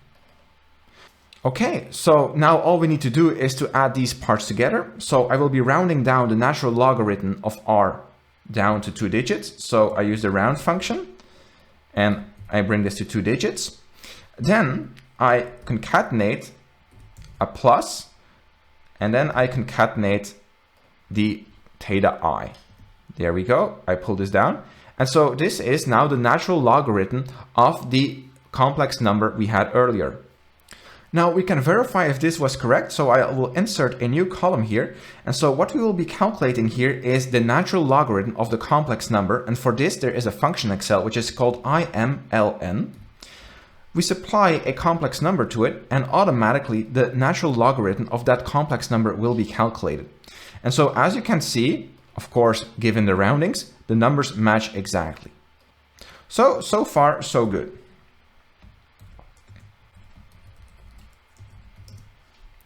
Now, we got the natural logarithm of our complex number. Now we need to take a logarithm of base 2, whereas the natural logarithm is a logarithm of base e. Now, fortunately, there is a calculation rule when working with logarithms, which also applies in the complex plane. And it says if we take a division of 2 logarithms, which each have the same base, then we can take the number we took the logarithm from in the denominator, and that would be the base of a new logarithm. It is what is written here in cell L2. If we want a base 2 logarithm of a complex number z, that equals to the natural logarithm of z divided by the natural logarithm of 2. So in order to calculate this, we will have to divide both the real and the imaginary part of the natural logarithm of our complex number by the value of the natural logarithm of 2. Then we add those two parts together and then we have the result of a base 2 logarithm of a complex number. So let's start with the real part here. So to do this, we are going to take the real part, which we can find here in column I, where we took the natural logarithm of r, and remember r was the distance from the center up until the point. And so we will be dividing this by the natural logarithm, so ln2, to get the real part when performing a base 2 logarithmic operation on the complex number. So I press enter and I pull this down. Now we do the same thing for the imaginary part. Now remember, the natural logarithm of the imaginary part, well, that was where we had e to the power something, so the natural logarithm and Euler's number cancelled each others out. So what we really ended up with was simply theta. And so theta was the arctangent we took from the x-axis up until the point. So this is here in column G. And so we divide this by the natural logarithm, so ln of 2. And I press enter and I pull this down. Now all we have to do to end up with the base 2 logarithm of our complex number is to add these two parts together. Now the first thing I will be doing is to take the real part and round this down to 2 digits. So round the real part to 2 digits. And then I want to add to this, so I use an ampersand with a plus sign, the imaginary number, which I will also be rounding down to 2 digits. So I use the round function, I supply the imaginary part, I round it down to 2 digits, and then I add to this I, just like this. Okay, so now I pull this down. And so here you can see the result of a base 2 logarithm of a complex number. So I will insert a new column here. I'll go to the right a bit more. And I will once again use the imlog2 function within Excel. So imlog2, where we supply the complex number, which we can find all the way to the left. I press enter, I pull this down, and now we can check if we're actually getting the same results. So what we see here is 1.5 plus 1.13i. Well, that seems to match. When we look here, 1.16 plus 0.67i also seems to match. So as you can see, this matches for everything, given of course the rounding I supplied. Now in essence, the imlog2 function allows us to quickly take a base 2 logarithm of a complex number. And so what's going on behind the scenes is that we are converting the rectangle form of our complex number to an exponential form by calculating the distance from the center to this point and also the angle that is taken from the x-axis, being the real axis, to this point, which we represent by the letter theta. Then we take the natural logarithm of this complex number in the exponential form, and then we convert this to a base 2 logarithm. And as you can see, the final result matches exactly. In Excel, we can take a base 10 logarithm of a complex number using the imlog10 function. The imlog10 function is quite straightforward. So I type equal sign imlog10, and then I need to supply one number. This number needs to be in a complex form. In the left-hand column, I have some complex numbers. Now do keep in mind that complex numbers are considered strings or text in Excel and not as numbers, so they might not always be that easy to work with. Now in this case, we supply the complex number to the function. Notice that some of the numbers I have in column A contain real parts, imaginary parts of both of them. Now you can recognize the imaginary parts because they have an I next to them. So the current complex number has 2 as a real part and also 2 as an imaginary part. Now I close the parentheses and I pull this down. Now what you can see is the result of a base 10 logarithmic operation on a complex number. Now earlier I mentioned a complex number has both a real and an imaginary part. Well, the abbreviation IM from the imlog10 function in Excel stems from this imaginary part. Now, as you can see, for every complex number, we are getting a result except for the number 0. Now, the complex number is represented on a complex plane where the x-axis represents the real part of the number and the y-axis represents the imaginary part of this number. Now, to perform further calculations, we will have to split the real and imaginary part from this complex number. Fortunately, there are some functions in Excel that allow us to easily do this. The first one is the ImReal function, which we supply a complex number and it will return to us the real coefficient. So I close the parentheses, press enter, and I will be pulling this through. Just like we did with the real part, we can also extract the imaginary part using the function imaginary. Now, the imaginary part will return the imaginary coefficient of a complex number if we provide it with a complex number. So I close the parentheses and I pull this through. So now you can see how the complex number was created. We have a certain real part and a certain imaginary part, and combined they form a complex number. Now the notation you can see in column A to the left is a rectangle form notation of a complex number. Like I mentioned, it is a coordinate system, and so the x-axis represents the real part. So for example, this number would be 1 to the right. And then we have the imaginary part, which is plotted alongside the y-axis. In this case, the imaginary part is -2, so this coordinate would be 1 minus 2 on the complex plane. Now we can also denote a complex number using a polar form or an exponential form. In this case, we will be making use of the exponential form. When we are working with the exponential form, we are expressing the complex number not as a number of coordinates, we are expressing it as a certain slope we need to take and then take a certain distance from the center along that slope. Now the structure of such an exponential form notation is r times e to the power of theta I, where e is Euler's number being 2.7, 18, 28, etc., etc. And then we need to define r and theta, I of course representing the imaginary part. Now r represents the distance from the center up until the point plotted on our complex plane, whereas theta defines the angle we need to take from the x-axis to reach our destination point. Now r, which is the distance from the center of the complex plane all the way to the complex number plotted on the complex plane, is equal to the square root of x squared plus y squared. Now this formula is derived from the Pythagorean theorem and we use this very frequently whenever we are calculating distances. So let's go about this. We can use the MSQRT function, which performs a square root on a number. Now the number on which we want to perform the square root is the real part brought to the power of 2. Remember, the real part of a complex number is plotted on the x-axis. And so then we add to this the imaginary part to the power of 2. And remember, the imaginary part is plotted alongside the y-axis. I close the parentheses and I press enter. And as you can see, this will get us the distance from our point to the center of the complex plane. So now we need to calculate theta. Now theta, which is the angle formed by our x-axis and the line which we will be drawing through the center and our complex number, we can come up with this using the arctangent function. Now in Excel, we write a tan 2, which will return the arctangent of a specified x and y coordinate. The result will be in radians. So first we supply an x coordinate, afterwards a y coordinate.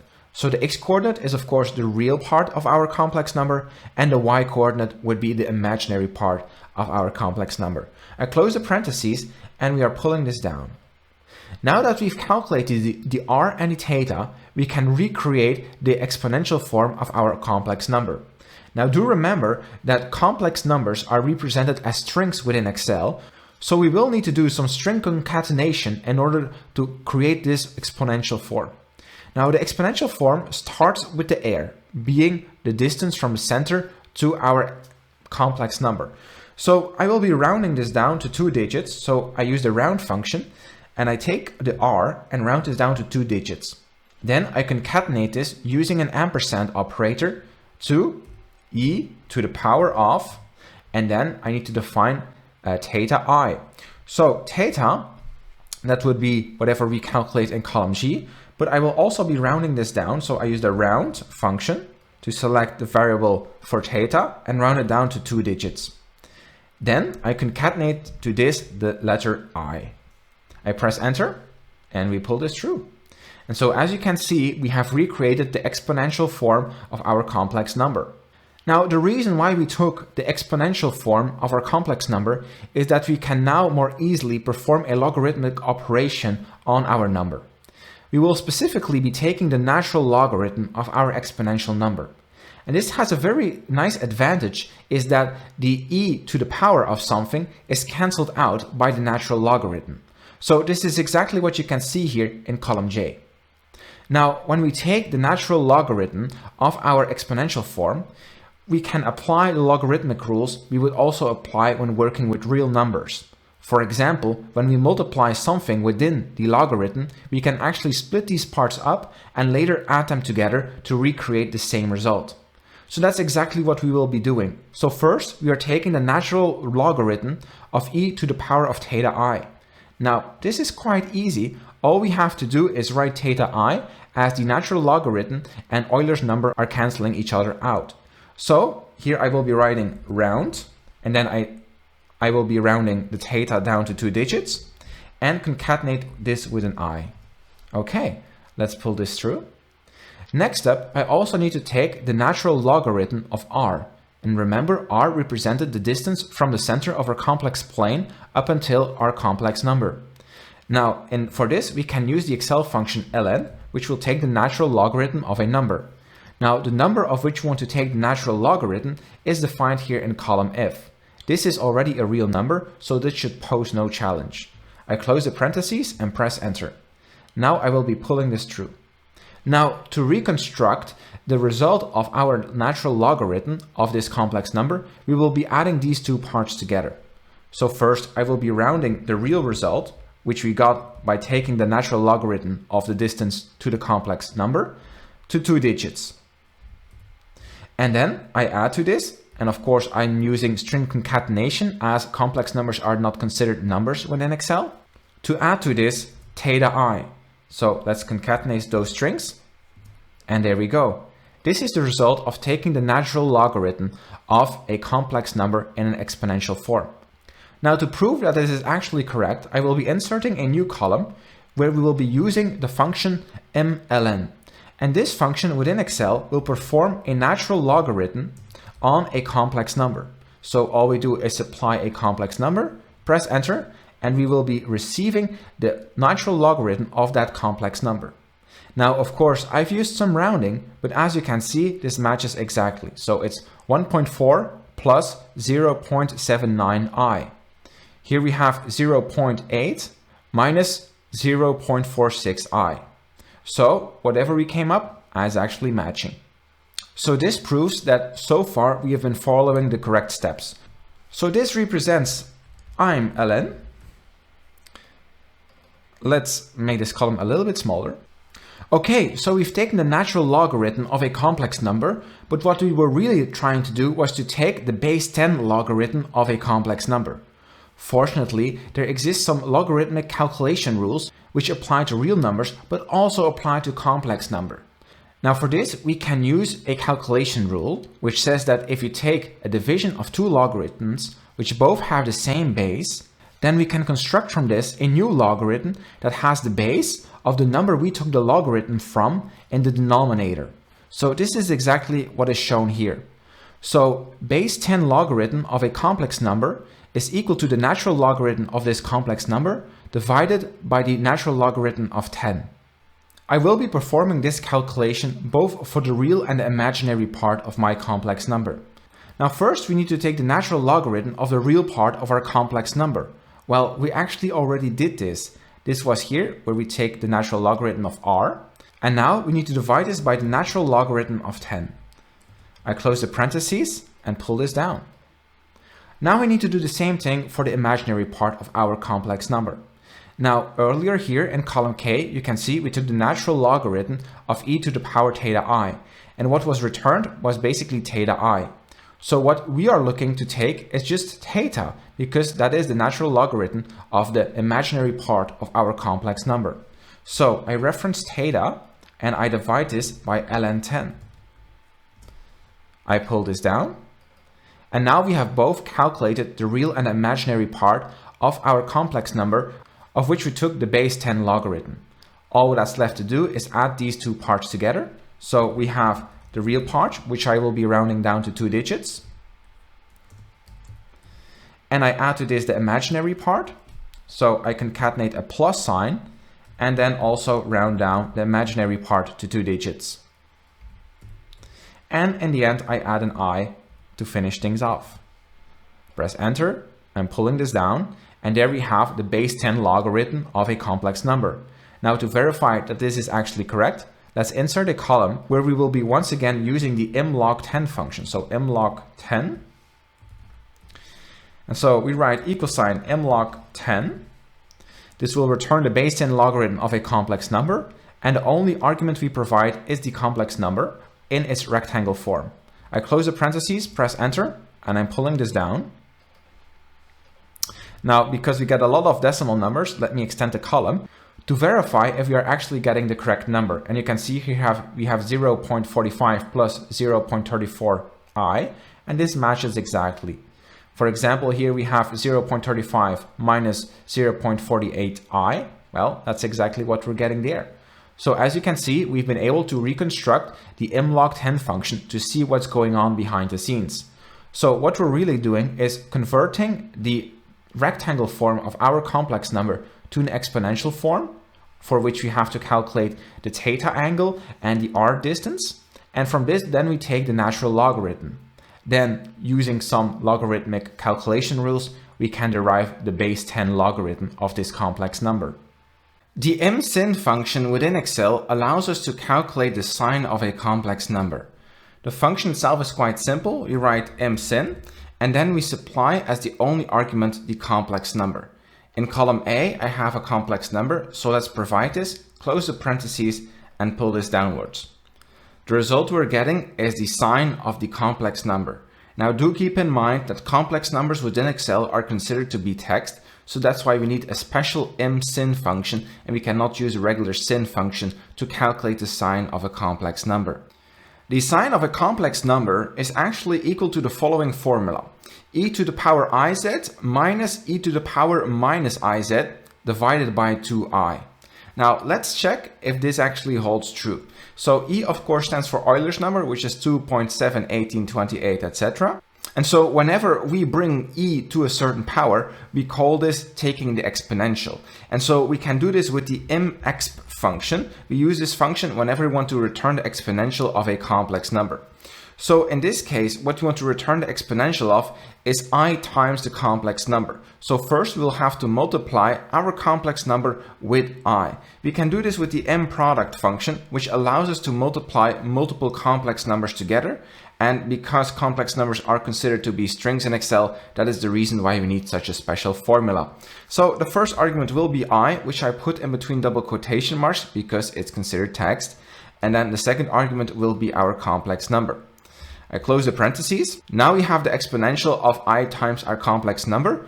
From this, we need to subtract the exponential of minus I times our complex number. So we will use a special function once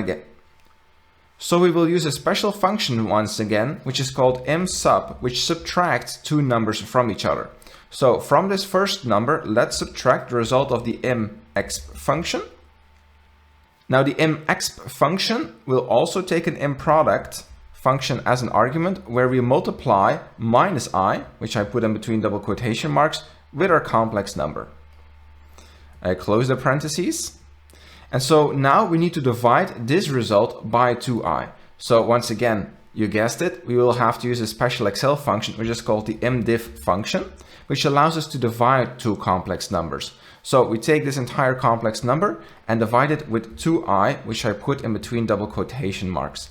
I close the parentheses, press enter, and I will be pulling this down. And as you can see, we are getting exactly the same result. So yes, you can also calculate the sign of a complex number using this formula, using these exponential parts.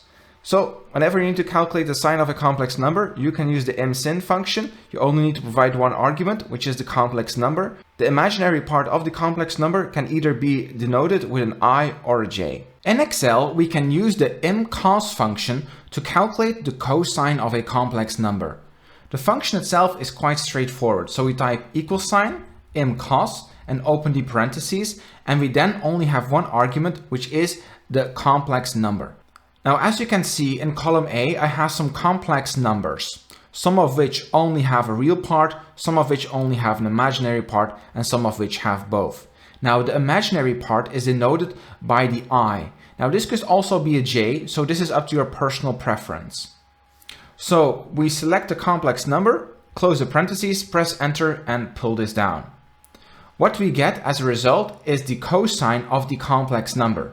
Now, as you can see, we get a very long number, and unfortunately within Excel, there's no easy way to round these complex numbers down. The reason for this is that complex numbers are considered as text within Excel and not as actual numbers, so we can't do any regular calculations such as adding and dividing with a plus sign or a division symbol. Now you might be wondering, what does this actually mean, taking the cosine of a complex number? Well, the cosine is defined as follows. It is what's written here. So we take e to the power I times a complex number plus e to the power of negative I times a complex number and divide this by 2. Now this formula is derived from the Taylor series that defines a cosine function even with real numbers. Now of course E stands for Euler's number, which is 2.7, 18, 28, etc. Now let's give it a try and see if we end up with exactly the same result. Now, like I mentioned earlier, we can't very easily calculate with complex numbers, so we will have to use some special Excel functions that allow us to make calculations with complex numbers. Now the first thing we are seeing is this letter E. Now within Excel, the number E is represented with the function exp, and then we take one of this and close the parentheses. As you can see, that's 2.7, 18, 28, etc.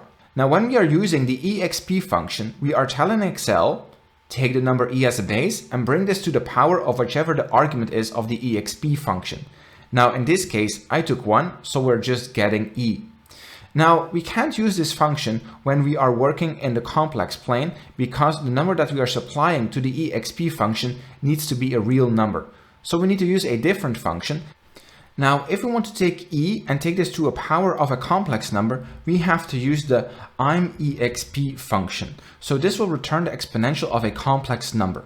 Okay, next up, we need to multiply our complex number with I because that is the power we need to bring E towards. Okay, so multiplying with complex numbers, we can't just do this with a regular multiplication. We need to use a special Excel function, which is the ImProduct function. Now the ImProduct function takes in multiple numbers and will then multiply them with each other. Now the first number I want to multiply, that's I. But remember, complex numbers are represented as text, so we need to put I in between double quotation marks to show that it is text. Then we supply the complex number of which we want to take the cosine. Now I close these parentheses and press enter, and the result that we are seeing when we bring E to the power of I times the complex number. Now to this we have to add E to the power of minus IZ. So in order to do that, we need to add two numbers together, and we can do this with the Msum function. So the first argument is the number we just got back, and the second argument we will have to calculate. So we'll also have to use an ImExp function, and this time we will be bringing it to the power of minus I times Z.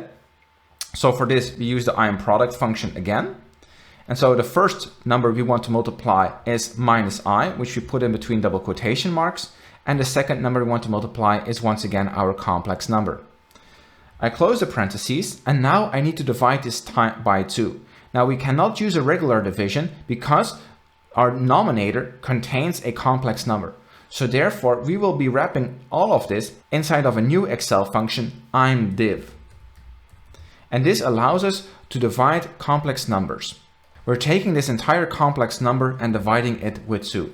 I close the parentheses and press enter, and there we have the result. Let me pull this through.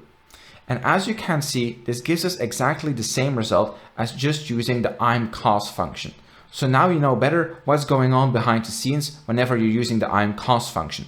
Of course, when you want to take the cosine of a complex number, we are using the imcos function. All we need to do is apply one complex number and out comes the result. The imtan function within Excel allows us to calculate the tangents of a complex number. Now, to write this formula, we simply write equal sign imtan, and then we need to supply one argument, which is a complex number.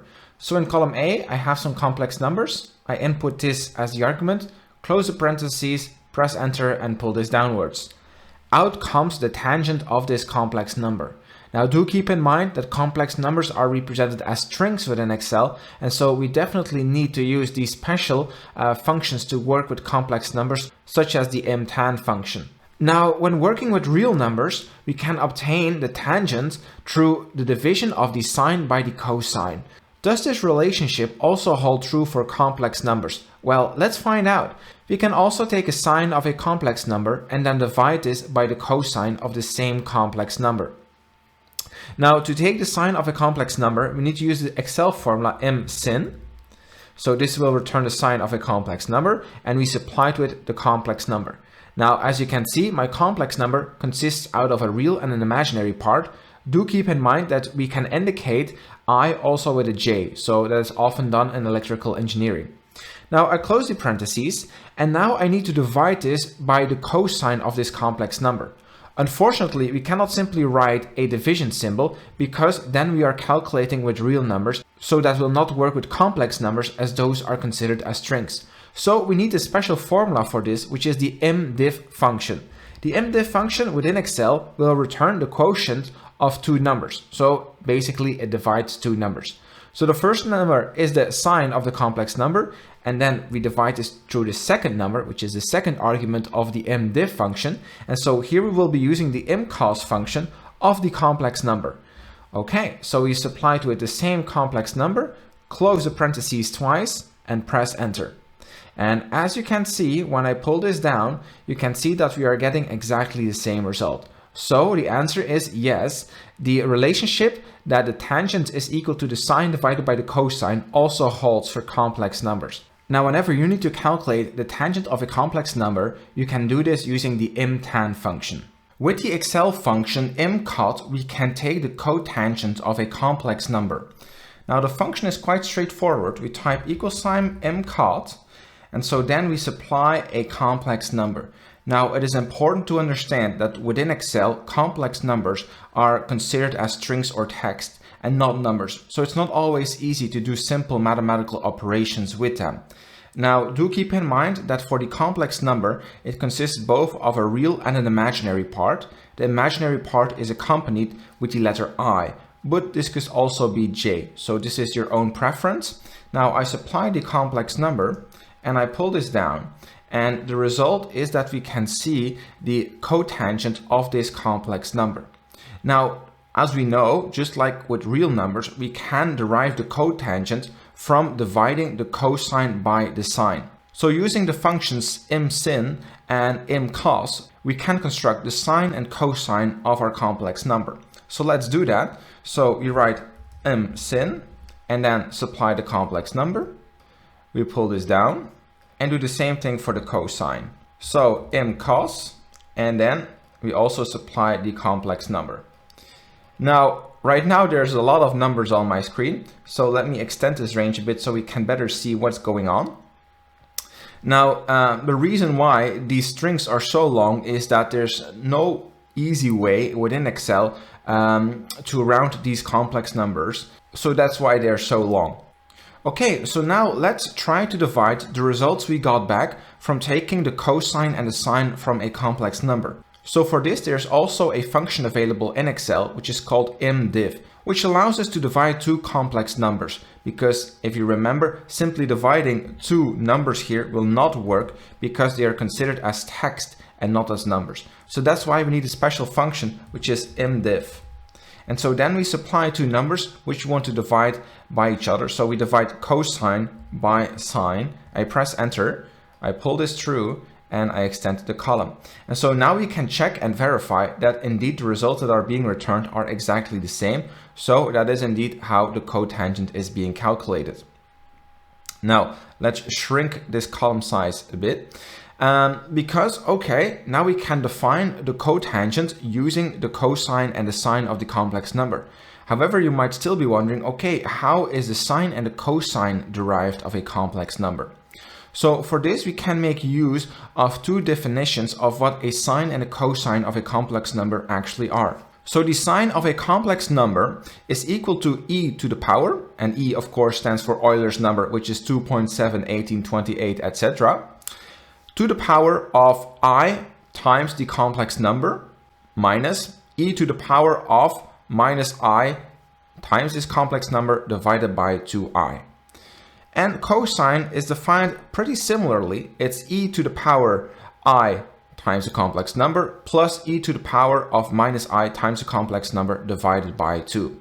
Now these two definitions are derived from the Taylor series that we can use to define a sine and a cosine. Now, as you can see in both of these definitions, we will need e to the power I times a complex number and e to the power of minus I times a complex number. So I propose we first calculate those and then we use those results to come up with the sine and the cosine of the complex number. So e to the power of I times a complex number. Well, the first thing we are going to have to do is to multiply our complex number with I. Now we can do this with an Excel function, which is MProduct. And what MProduct allows us to do is to multiply multiple complex numbers together. So the first complex number is simply I.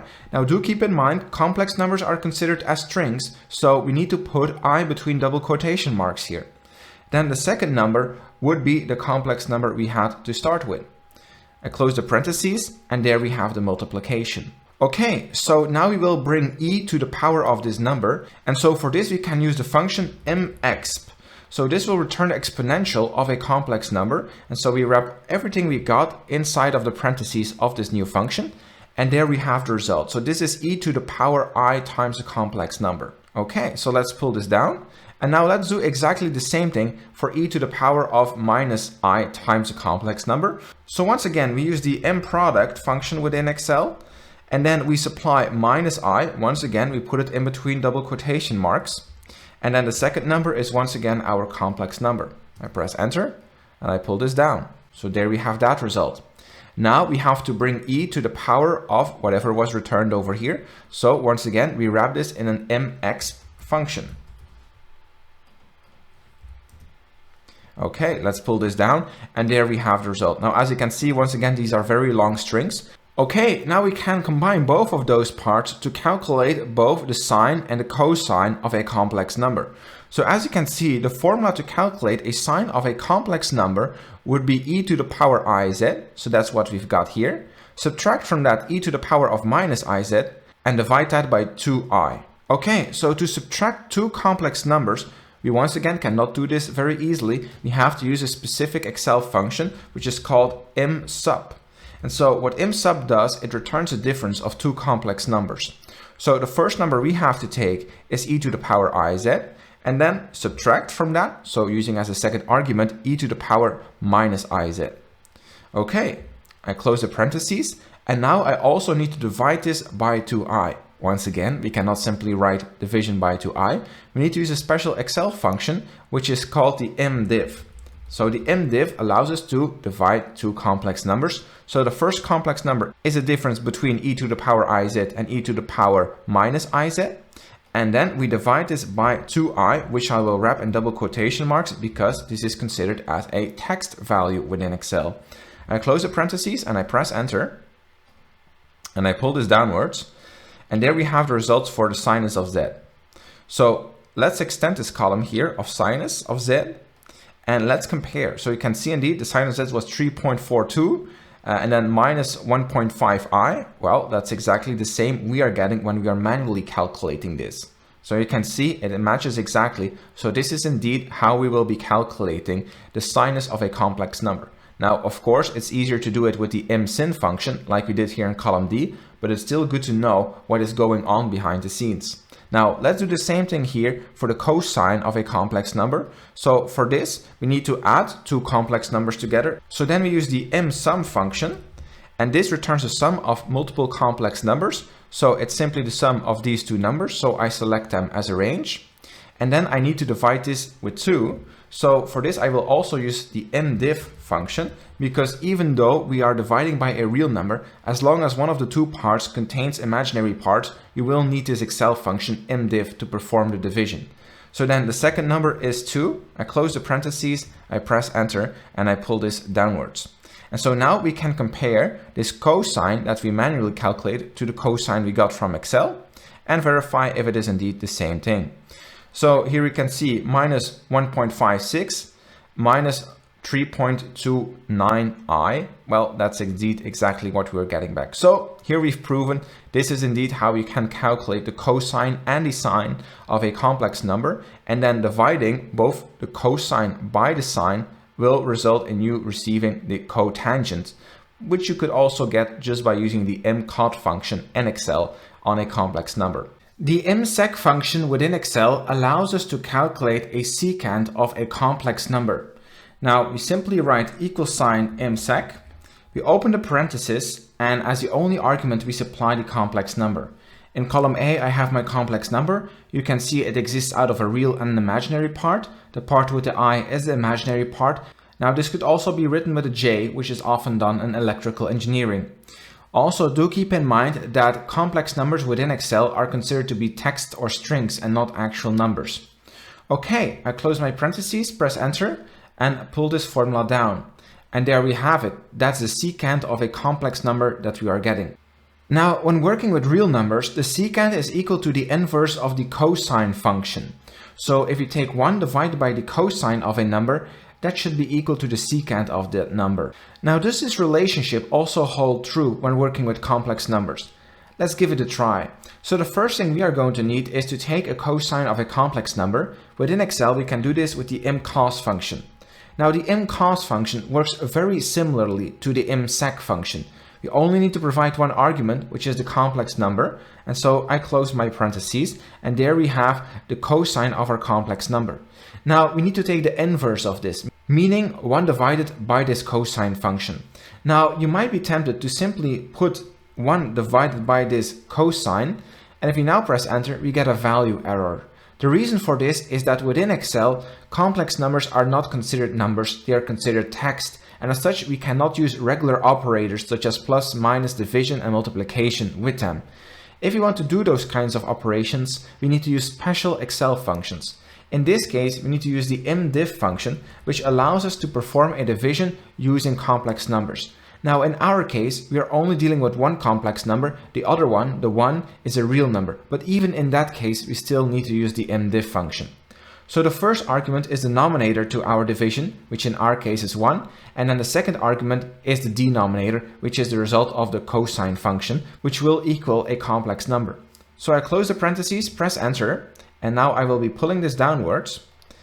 And then it's pretty obvious that this does indeed give us the same result. So yes, the relationship where the secant is equal to the inverse of the cosine also holds true when working with complex numbers. So whenever you need to calculate the secant of a complex number, you can use the imsec function, supply to it a complex number, and out comes the secant of that number. The MCSC function within Excel allows us to calculate the cosecant of a complex number. Now, to write this function, we write equal sign MCSC, and so then we open the parentheses, and this function will return the cosecant of a complex number. Now, on the left-hand side in column A, I have some complex numbers, which consist out of a real and an imaginary part. The imaginary part is associated with an I, which could also be a J, which is often the case in electrical engineering. So I supply the complex number as the only argument, and I close the parentheses. Now, the result that we're getting when I pull this through is the cosecant of this complex number. Now, with real numbers, the cosecant can also be defined as 1 divided by the sine of that number. Let's see if this relationship also holds up when we're working with complex numbers. Now, in order to perform this calculation, we can use the Excel function, the MSyn function, which will allow us to take a sine of a complex number, which works in exactly the same way as how we used MCSC to take the cosecant of a complex number. So I write MSyn, and then I supply the complex number from column A, and I close the parentheses. Now we need to put this as the denominator and have 1 as a denominator in our division. Now, to perform a division using complex numbers, we cannot simply write this out. We need to use a special Excel function, which is called imdiv. Now, the imdiv function allows us to divide two complex numbers. Now, in this case, the denominator is a real number, but as long as one of the two parts of your division is a complex number, you need to use this number. So as a first argument, we have the denominator, which in our case is 1, and then the second number is the denominator, which is the result of the sine function. Okay, let's close the parentheses, press enter and pull this through. And what you will quickly notice is that these results match exactly up. So yes, this relationship that the cosecant is equal to 1 divided by the sine of the number also holds true when working with complex numbers. So whenever you need to calculate the cosecant of a complex number, you can use the MCSC function within Excel to do this. The MSyn function within Excel allows us to calculate the hyperbolic sign of a complex number. The function itself is quite simple. We write equal sign MSyn, and then we need to provide one argument, which is a complex number. Now, the complex numbers which I have in column A both have a real and an imaginary part. I indicates the imaginary part. This could also be J. So we supply this complex number, close the parentheses and pull this down. And there we have the results of the hyperbolic sign of the complex number. Now, the hyperbolic sign is defined as e to the power of the number minus e to the power of the negative number divided by 2, where e stands for Euler's number, which is 2.71828, etc. Now let's try to recreate the result we got by using the Excel function imsyn using this formula. Now, something to be aware of is that complex numbers in Excel are stored as pieces of string or text. So we cannot do regular calculations with them, and we will have to use special Excel functions in order to perform these calculations. Now, the first thing we need to do is to take e to the power of the complex number. For this, there is a function which is called MEXP, which allows us to take the exponential of a complex number. That is exactly what e to the power z means. So we supply the complex number as the only argument to the MEXP function. Then we need to subtract from this another number. Now, to subtract two complex numbers, we need to use the Msub function, which will return the difference of two complex numbers, where the second number is subtracted from the first number. So the second number, that would then be e to the power of the negative of this complex number. Now, to get the negative, we need to multiply by -1. First of all, we take the MXP function, and then of which do we take this? Well, the complex number multiplied with -1. Now, multiplication of complex numbers, this we can do in Excel with the Mproduct function. So we take the Mproduct function, we supply the first number, which is -1, and then we supply the second number, which is the complex number. Now, I close 3 parentheses. So now we have the denominator of our division. Now we need to divide this by 2. Now, even though the denominator is a real number, being 2, we still need to use a special Excel function because the denominator is actually a complex number. So for this, we need the mdiv function. So I will wrap all of this in the mdiv function, where the first argument is a number we just created, and then the second argument is a number which we will use to divide the first number. So that would be 2. So I put that all the way at the end, close the parentheses and press enter. And there you can see the result. I will be pulling this through, but I think it's pretty obvious that you are getting exactly the same result. So proving that indeed we can recreate the msin function using this formula. Now, of course, whenever you need to calculate the hyperbolic sine function of a complex number, it's highly recommended to use the msin function. The mcos function within Excel allows us to calculate the hyperbolic cosine of a complex number. So we write equal sign mcos h, and then we supply it with one argument, which is the complex number. I close the parentheses, press enter, and I pull this downwards. The result we're getting is the hyperbolic cosine of a complex number. Now, do keep in mind that a complex number is represented as text or string in Excel. It's not an actual number. Now, the hyperbolic cosine is also defined as e to the power z plus e to the power minus z divided by 2. So let's take a look how we can reconstruct this.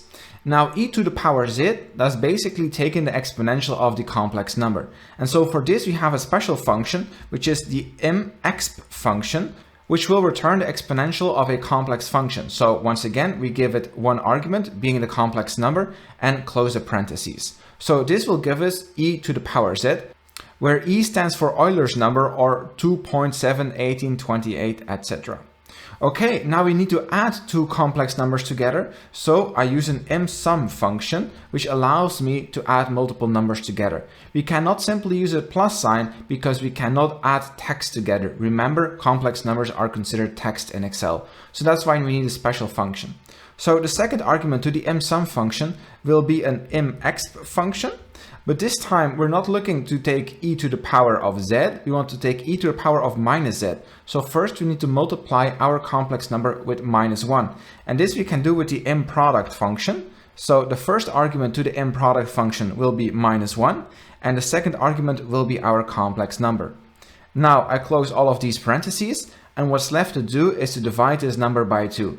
Once again, we cannot simply write divide by 2. We need to use a special function, being the mdiv function, to divide this complex number by 2. So the denominator is the first argument, the denominator is the second argument. I close the parentheses, press enter, and I will be pulling this downwards. And as you can see, we are getting exactly the same results. So that's one way to calculate the hyperbolic cosine of a complex number, although I do recommend you to use the mcos function whenever you need to know the hyperbolic cosine of a complex number in Excel. Thanks for subscribing, and leaving an optional tip, consider watching this video next. The msec function within Excel allows us to find the result of applying a hyperbolic secant operation on a complex number. Now the formula itself is quite straightforward. We simply type msec(h), and so this will return the hyperbolic secant of a complex number, and all we have to provide is the complex number. So in column A, I have a bunch of complex numbers, which consist out of a real and an imaginary part. The part with the I is the imaginary part. You could also substitute I for J. That's mostly done in electrical engineering. Now, I close the parentheses, I press enter, and I will be pulling this down. And there we have the result of the hyperbolic secant of the respective complex number. Now, a secant is actually the inverse of a cosine. Now, we could also get the same result by dividing 1 by the hyperbolic cosine of this complex number. Let's give that a try. So, in order to do this, we will have to take the hyperbolic cosine of this complex number, and you can do this with the function mcos(h). So, I write mcos(h), and I supply the complex number as the only argument. Now, I need to divide 1 with this number, and we cannot use simple division for this because complex numbers are considered as text or string. So we need special Excel functions to work with these complex numbers. And so what we're looking to do is to divide 1 by this number. So we use the function mdiff, which allows us to divide 2 complex numbers. So the first number is simply 1, and the second number is whatever was returned by the hyperbolic cosine function. I close the parentheses, press enter, and I will be pulling this down. And as you can see, the results we're getting are matching exactly with whatever we got from the hyperbolic secant function. Now, one thing you might not be entirely aware of is that the hyperbolic cosine of a complex number is actually the same as taking the cosine of this complex number multiplied with I. That is quite fascinating, so let's give that a try and see if we are actually getting back the same results. So what we need to do is to multiply our complex number with I. Once again, we cannot do this with a regular asterisk or a multiplication because these complex numbers are text and not numbers. At least that is what they are considered in Excel.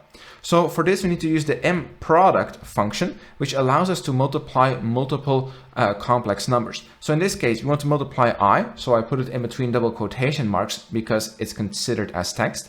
And then the second argument is the complex number.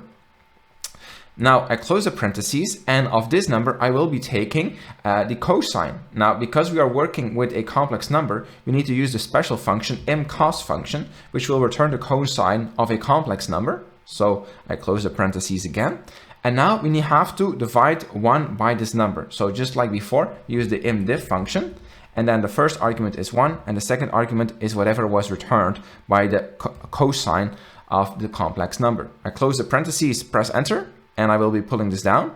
And as you can see, we are getting back exactly the same number. Now, one thing you might not be aware of is that the hyperbolic cosine is actually defined also using Euler's number. So using exponential functions. So the hyperbolic cosine is equal to e to the power of the complex number plus e to the power of the negative of this complex number divided by 2. And if we then divide 1 by this number, we will also be getting the hyperbolic secant. So let's give that a try. So Euler's number is of course 2.71828, etc. So we can write the exponential function using e to the power of z, but we can also use a function for this within Excel, which is the MSP function. So what this will do is it will take e as the base and bring this to the power of the argument that we supply. So in this case, I will be using the MSP function. And so the argument will of course be the complex number, which we can find in column A. And so then we want to add this to another number, right? So for this, we need to use the MSum function because we cannot use regular mathematical operations because you already know complex numbers are considered as text within Excel. So then we need to use another MSP function.